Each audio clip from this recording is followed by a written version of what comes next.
Salutations mes petites taules, dites-moi, est-ce que vous aimez le Japon? Mais bien sûr, des Sky, qu'on adore le Japon avec sa magnifique culture populaire, l'art du dessin, la nourriture, encore des traditions médiévales parfaitement liées à l'environnement modernité. Bon, je repose la question. Est-ce que vous aimez le Japon des années 40? Bah oui, mais enfin non, en fait, je sais pas, oui, mais je sais Bien, pas. alors vous avez de la chance, car aujourd'hui je vais parler d'un navire japonais. Véritable empereur de mer, il était le navire principal de la marine impériale japonaise, en plus d'être le plus grand navire de guerre de l'histoire, porte-avions non compris. Nous allons parler dans cette troisième vidéo du hangar du Yamato.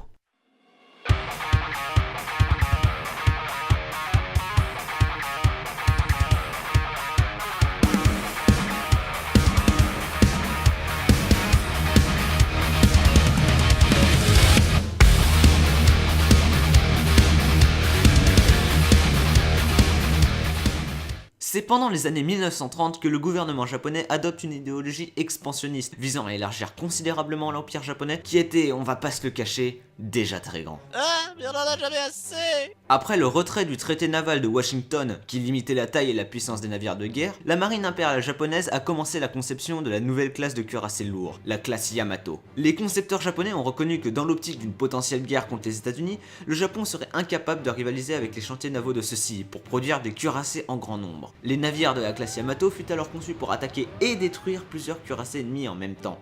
Le Yamato est le premier de cette classe à être produit. Sa quille fut posée à l'arsenal naval de Kure, dans la préfecture d'Hiroshima, le 4 novembre 1937, dans un chantier naval qui a dû être adapté pour recevoir son énorme coque. Le quai fut en effet approfondi d'1 mètre, et les portiques capables de soulever jusqu'à 350 tonnes ont été installés. Le Yamato fut armé le 8 août, et tout cela en apportant un grand effort pour que le projet reste dans le plus grand secret, dans le but d'empêcher le personnel de renseignement américain d'en connaître l'existence et les caractéristiques. La batterie principale du Yamato se composait de 9 redoutables canons de type 94 d'un calibre 46 cm. C'est le plus gros calibre d'artillerie navale jamais monté sur un navire de guerre. Chaque canon mesurait 21,13 mètres de long et pesait 147,3 tonnes. Ils étaient capables de tirer des objets explosifs ou perforants à une distance de 42 km. Niveau blindage, la bête n'a rien à envier aux autres cuirassés. Le blindage des parois était incliné de 20 degrés vers l'intérieur et devenait interne dans sa partie inférieure où il se raccordait à la contrecarène. La ceinture était constituée de plaques de 410 mm d'épaisseur dans la partie haute, se réduisant néanmoins à 200 mm plus bas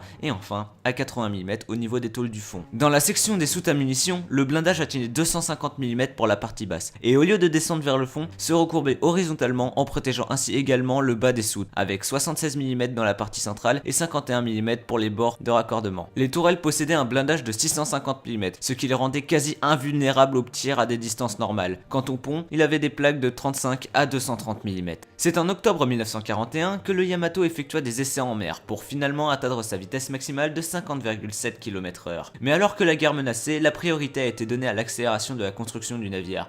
C'est donc le 16 décembre 1941 que le cuirassé a été officiellement mis au service à Kure, avec un mois d'avance.